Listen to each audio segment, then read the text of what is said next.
ইসরায়েলে নতুন করে এক ঝাঁক মিসাইলের হামলা তেহরানের 7টি বেশি যুদ্ধ বিমান নিয়ে পাল্টা জবাব তেল আবিবের ইরানের স্পেশাল ফোর্সের হেডকোয়ার্টার ধ্বংসের দাবি Not find in Iran elements to indicate that there is an active, systematic plan to build a nuclear weapon. ইরানে পারমাণবিক অস্ত্রের কোনো প্রমাণ পায়নি আন্তর্জাতিক পরমাণু শক্তি সংস্থা। পারমাণবিক স্থাপনায় হামলার বিষয়ে ইসরায়েলকে সতর্ক করল রাশিয়া। ইসরায়েলের ওপর ইরানের হামলা দেখে উল্লসিত ফিলিস্তিন, লেবানন সহ মধ্যপ্রাচ্যের বিভিন্ন দেশের মানুষ। গাজাবাসীর মতোই নিরাপদ আশ্রয়ের খোঁজে মরিয়া ইসরায়েলবাসী।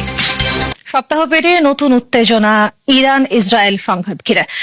শুক্রবার বিকেলে ইসরায়েলের দক্ষিণাঞ্চল লক্ষ্য করে এক ঝাঁক মিসাইল ছোঁড়ে আইআরজিসি। বিস্ফোরণে ক্ষতিগ্রস্ত বীরশেবার বেশ কিছু আবাসিক স্থাপনা। এর আগে তেহরান সহ উত্তরাঞ্চলীয় প্রদেশগুলোর 7টির বেশি যুদ্ধ বিমান দিয়ে হামলা চালায় আইডিএফ। তেল আবিবের দাবি, ক্ষেপণাস্ত্র উৎপাদন কারখানা আর স্পেশাল ফোর্সের হেডকোয়ার্টার ধ্বংস করা হয়েছে, যাতে ব্যবহৃত হয়েছে সারফেস টু সারফেস মিসাইল। গোপন স্থান থেকে উৎক্ষিপ্ত হচ্ছে মিসাইল। টার্গেট অন্তত 1,500 কিলোমিটার দূরের ইসরায়েলি ভূখণ্ড। শুক্রবার আকাশ প্রতিরক্ষা ব্যবস্থাকে ফাঁকি দিয়ে বীরশেবা শহরে আঘাত হানে ইরানি ক্ষেপণাস্ত্র। মুহূর্তে আবাসিক এলাকা পরিণত হয় অগ্নিগর্ভে। এ হামলার জেরে বন্ধ বীরশেবা ট্রেন স্টেশন। শুক্রবার ইসরায়েলের বিভিন্ন শহরে ড্রোন মিসাইল হামলা চালায় আইআরজিসি, যার বেশিরভাগের টার্গেট ছিল দেশটির দক্ষিণাঞ্চল। অবশ্য আইডিএফ এর দাবি, ভূপাতিত করা হয়েছে অন্তত 3টি ড্রোন। এর কিছুক্ষণ আগেই ইরান জুড়ে অর্ধশতাধিক যুদ্ধবিমান দিয়ে হামলা চালায় আইডিএফ। ফেলা হয় শতাধিক বোমা। টার্গেট করা হয় তেহরানে অবস্থিত ইরানের বিশেষ বাহিনীর হেডকোয়ার্টার। ক্ষেপণাস্ত্র উৎপাদন কারখানা ধ্বংসের দাবি করে তেল আবিব। আমাদের হামলার মূল লক্ষ্য ছিল ইরানি বাহিনীর প্রতিটি সামরিক স্থাপনা, যা ইসরায়েল রাষ্ট্রের জন্য হুমকি।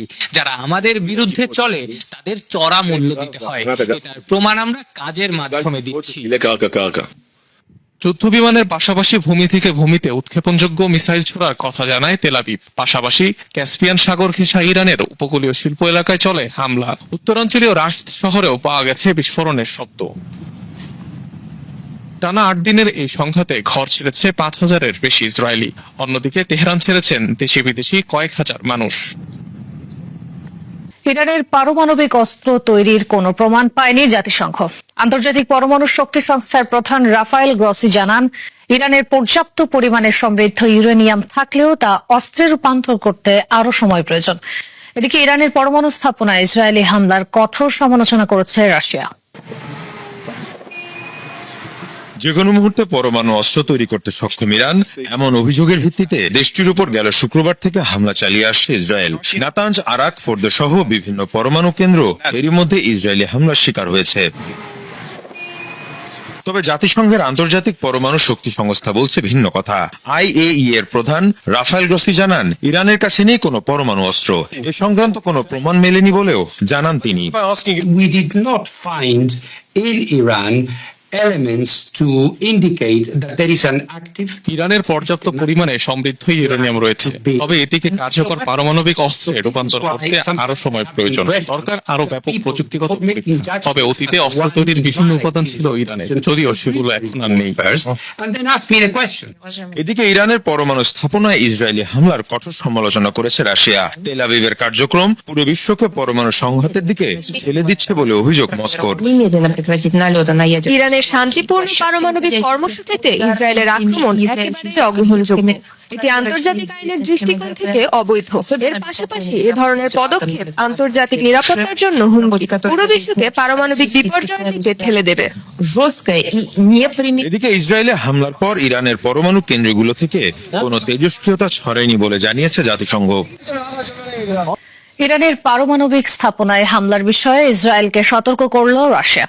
বুশের পারমাণবিক বিদ্যুৎ কেন্দ্রে যে কোনো ধরনের হামলা ইতিহাসের সবচেয়ে বড় বিপর্যয় ডেকে আনতে পারে বলে হুঁশিয়ার করেছেন রোসাটম প্রধান অ্যালেক্সেই লিখাজেভ।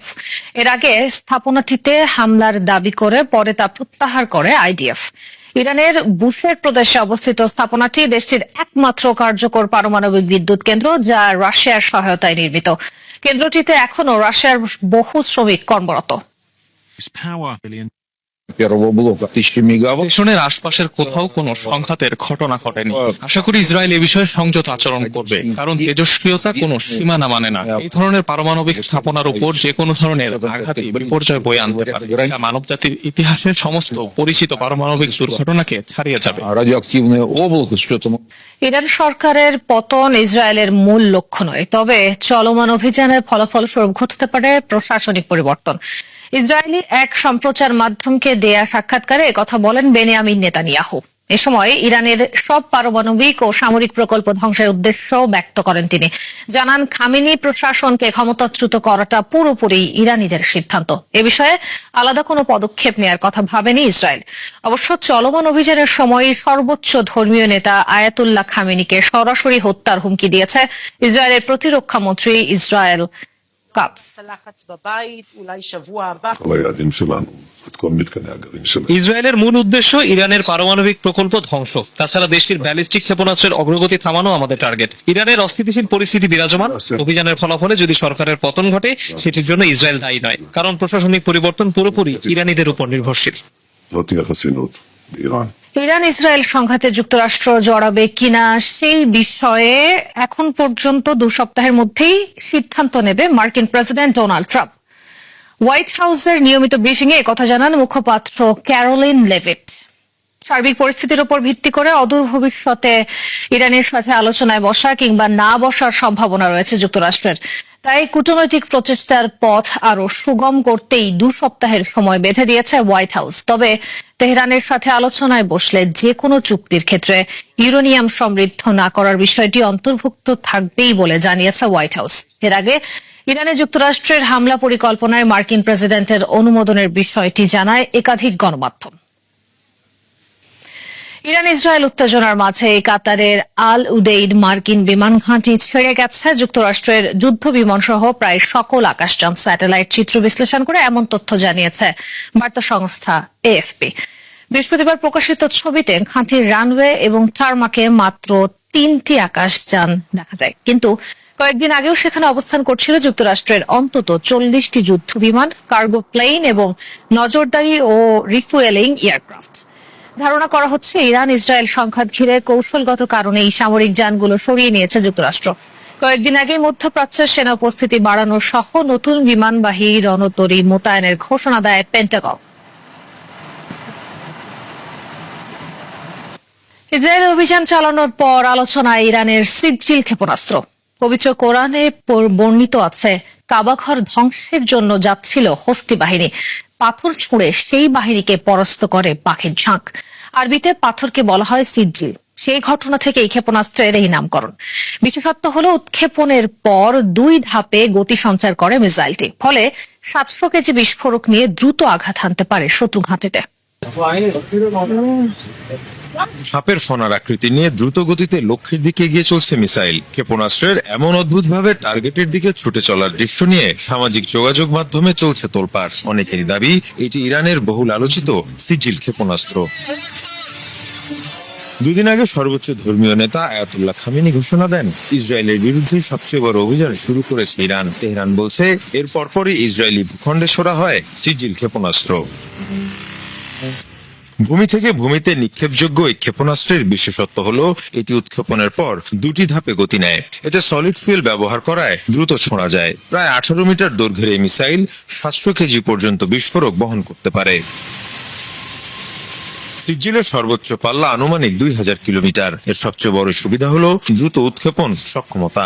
এর পাশাপাশি এটি রাডার ও প্রতিরক্ষা ব্যবস্থা ফাঁকি দিয়ে লক্ষ্যবস্তুতে পৌঁছাতে সক্ষম। সিজিল ক্ষেপণাস্ত্র প্রকল্প শুরু হয় 90-এর শেষ দিকে। এটি মূলত জিলজাল নামের স্বল্প পাল্লার ক্ষেপণাস্ত্র কর্মসূচির উপর ভিত্তি করে তৈরি। পবিত্র কোরআনে বর্ণিত সূরা ফিল থেকে নেওয়া হয়েছে সিজিল শব্দটি। আবাবিল পাখি থেকে ছোড়া পাথরকে সিজিল বলা হয়।